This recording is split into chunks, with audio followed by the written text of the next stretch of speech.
Ayan, hello po, good evening po sa inyong lahat. Ayan, 9:30. 9:30 na ang oras. Gabi na. Gabi. Pero ngayon lang ako makapagawa ng ng video na ipapakita ko. At napatulog ko na ang aming baby.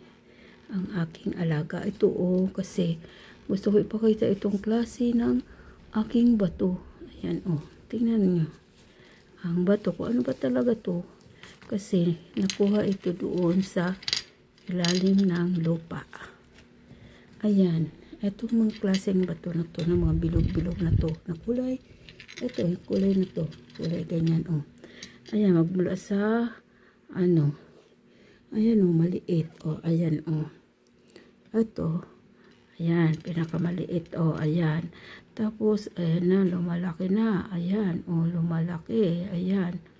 Lumalaki na, lumalaki. Unti-unting lumalaki, Tapos, ito, yan. Yan, Ayan. Mula dyan sa maliit na yan, hanggang sa palaki na ng palaki. Pero, ito, nakuha namin ito. Ayan, mga ganyan na lang yung kalaki. Mga ganyan.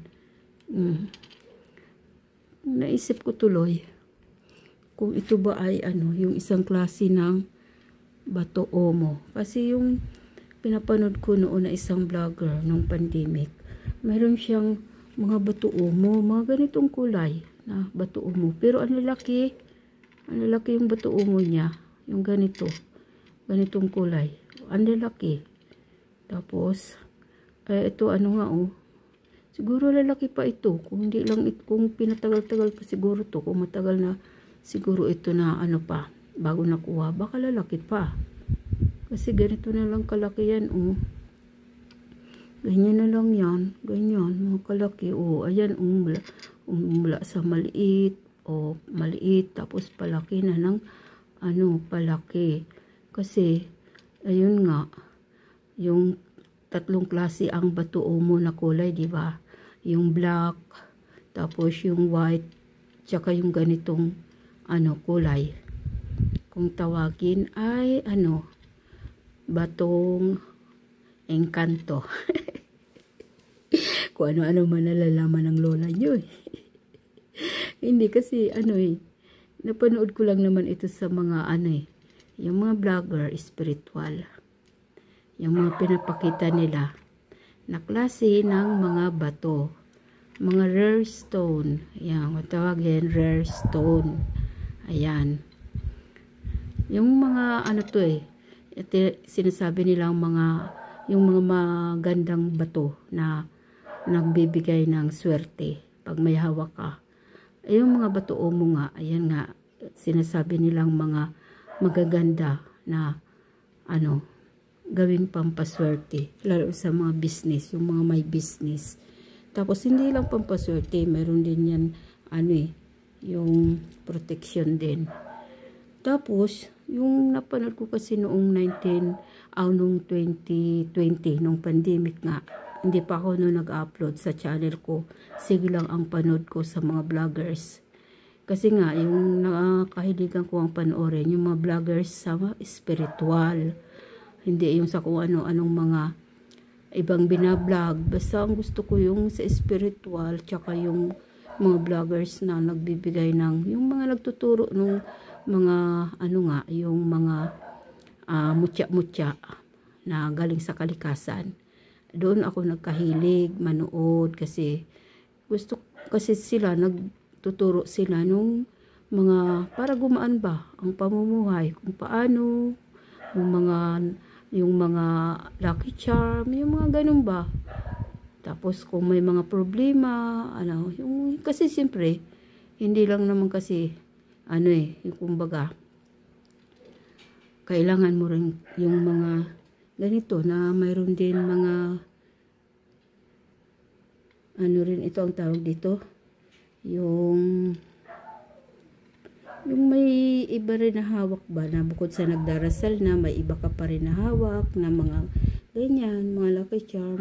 Kasi di ba nga, marami ngang mga nabibili ng mga lucky charm, mga gawa na ng tao Ako hindi ako nagkahilig sa mga gawa ng tao. Gusto ko yung mga from the nature. Kasi, ano yan, gusto ko lang maranasan ba kung totoo yung mga sinasabi na napapanood ko na gumaganda ang buhay nila mula nung nagkaroon ng ganyan. Tapos nagkaroon dati yung kanilang tirahan, parang isang maliit lang na kwarto na nandun na lahat-lahat, tulugang, kainan, lahat-lahat nandun na. Tapos ayun nga, yung nagkaroon na siya ng mga ganito, mga mutya-mutya, kumbaga sinuwerte. Tapos, naging magaan yung takbo ng negosyo. Siyempre, bukod doon, nagdarasal pa. Siyempre, kailangan, combine yan eh. Hindi pwedeng yung walang kasamang pagdarasal. Natural yun, mayroong kasama yun. Kaya, yan po, ito, nakita ko to sa kanya. Kasi may pinakita siya. Kasi binibinta nga nila yung mga laki, yung mga yung bato omo. Tapos, ang bintahan pa nga nun eh, yung 3 malalaki na ganitong kulay na bato omo, 3 piraso lang, 20,000. Mga maraming bumibili no na nasa ibang bansa eh. Yung mga mahilig nga. Yan. Kaya itong sa akin na to, maliliit lang to, maliliit. Pero, parehas yung kulay at galing din to sa ilalim ng lupa. Kasi yung kanila rin, galing daw yung sa ilalim rin ng lupa. Ayan, nagtataka nga ako eh. Bakit ganito to eh? Ganitong kulay. Kung ano bang klaseng bato iyan? Hindi ko, kasi yung mga nakaka-aura lang nito, yung yung mga gifted spiritual, mga may third eye, bukas ang third eye, tapos gifted sila ang nakaka-aura nito eh, nakakatukoy kung anong klase. Basta ako, kumbaga, ayon lang sa aking mga napapanood, yun lang, kaya ko rin nasasabi, kasi, ayan nga, sa mga nakukuha ko rin ng mga idea sa mga pinapanood ko. At ito po yun, yung isang klaseng, sabi, may nag-comment na, dati ko pa itong naipakita noon eh, may nag-comment nga na bato omo raw to eh, bato omo. At sa kanila nga daw, marami nga daw ganito eh, sa lupa nga daw, kinukuha sa ilalim ng lupa. Ayan, bato omo daw yan, ang sabi niya. Yung isang nag-comment noon, bato omo daw yan. Di ibig sabihin, isa pala itong maganda palang mayroong ganito. Pampaano to eh. Pampaswerte. Ayan po. Ayan, inulit ko lang, ipakita.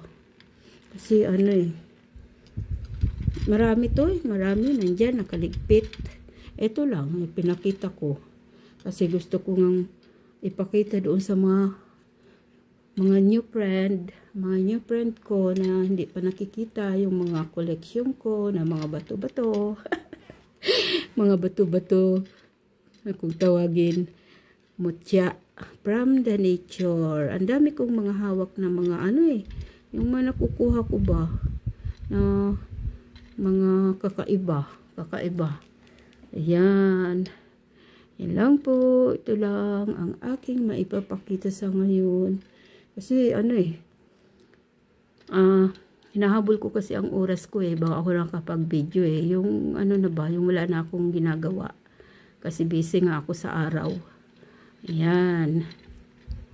Tapos nagulat nga ako kasi isisingit ko lang ito. Nagulat ako kaninang umaga kasi nga ako eh, hindi na nga ako active sa Reels. Kasi pagpasok lang, bago pa magtapos yung taon na 2024, hindi na ako nag-upload ng Reels. Kasi tinatamad nga ako sa Reels. Kaya, pero sige lang ang panood ko at comment sa mga friends ko na nagre-Reels. Pero hindi ako nag-upload ng Reels. Kasi sa YouTube nga ako nakapokus.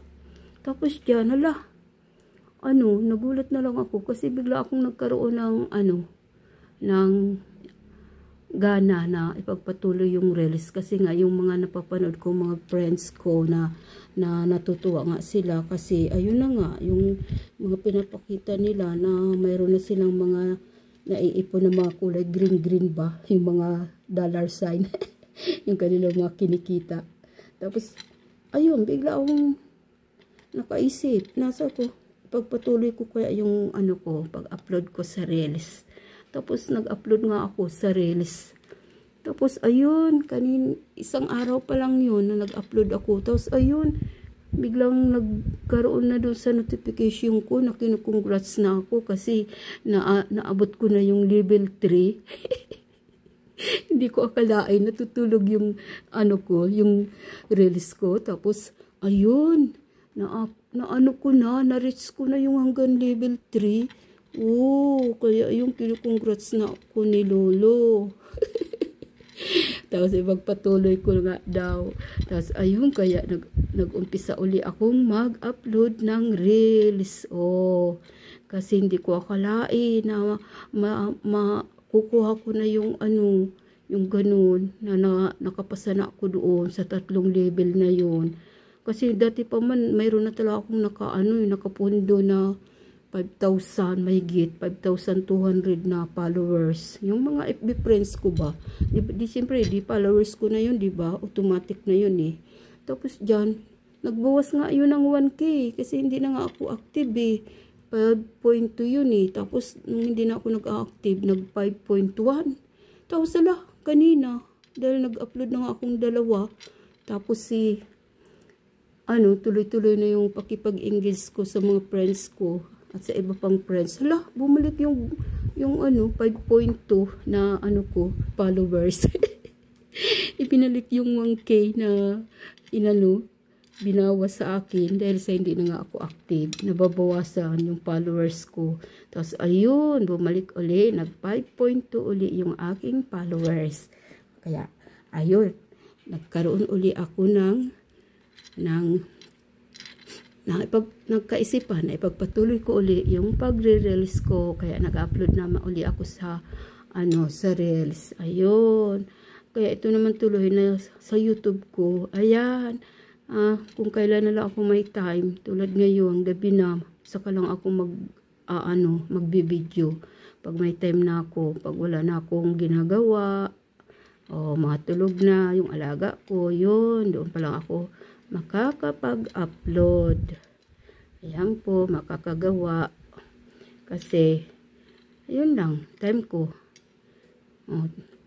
Pahinga na. Kumbaga, pahinga na. Wala nang ginagawa. Ayan. Thank you for watching. Thank you po sa support niyo po sa sa aking channel. Thank you. Enjoy lang. Hindi ko nga naman malaya, no? Hindi ko nga iniisip. Yun na pala. Na-reach ko na yung ko sa Reels. Hindi ko masyadong iniisip yun. Pinabayaan ko na nga yun. Ilang buwan na eh. Last year pa eh. Tapos nagulat na lang ako. Ayan. Pagpapatuloy lang para ma-monetize na. Konting na lang yan. Engage na lang. Para dumami yung ko. Magkaroon ng stars. Saka ads. Sa ads. Magkaroon ng ads. Ayun po. Thank you for watching. Enjoy lang. Malapit na rin naman eh. Malapit na rin naman itong ko sa sa channel ko. Malapit na rin. Kunting-kunti na lang. Thank you po. Thank you for watching po. Bye-bye. God bless po. See you on my next video.